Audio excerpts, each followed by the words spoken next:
Last night, while we were still on air, we started receiving multiple reports of a large aftershock somewhere between Kaikoura and Christchurch.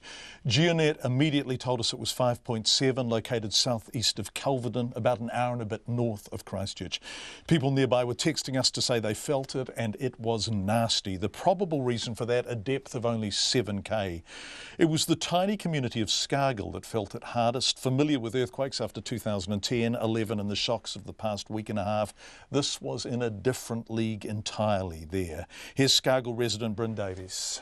Unlike absolutely anything that I've experienced before, John, it was apparently right under us here. It was like being hit by a train, although I've never experienced that. I've got a pretty good idea now what it must be like. And just nothing you could do about it. I was knocked to the ground originally, but when I stood up, you know, my car, although it was in park, was trying to run me over, and my other old car that survived all the other earthquakes has fallen off the axle stands onto the ground. Absolutely terrifying. It's got at my nerves this time. I survived the other ones, but it got me this time. Yeah, I can tell from looking at you, Bryn, and I'm so sorry you're so distressed, and we so appreciate you talking to us.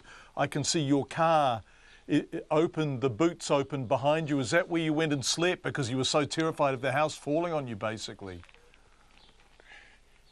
That's absolutely correct. I'm pleased to say I awoke to my phone ringing and the sun shining, so I must have had a bit of sleep in the early hours of the morning, so that was good. But I am tired now, and I'm pretty sure that I'll be having a pretty early one tonight. Yeah, and so you've had all the other earthquakes. You were there for 2010, 2011, last Monday. You've had all of those earthquakes, and you felt nothing like this ever before.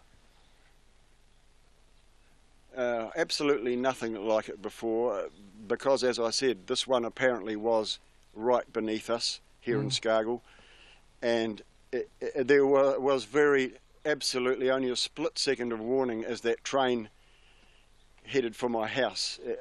It wasn't like other ones where it rolled. I mean, you know, the Kaikoura one earlier, I was still up for that at 3 minutes past midnight, and I managed to stand for 1 minute with the lights on and hold my two favourite pieces of furniture. But then the second minute was in total darkness. But it wasn't like this one. That was 2 minutes of rolling thunder. This was a bolt of lightning out of the blue. It's very hard to describe it. Yeah, absolutely terrifying, because it is so unexpected and it is so brutal, and you feel so completely helpless. You talked about your two favourite pieces of furniture. Totally. How are those? How are your possessions? Have things survived intact inside your home?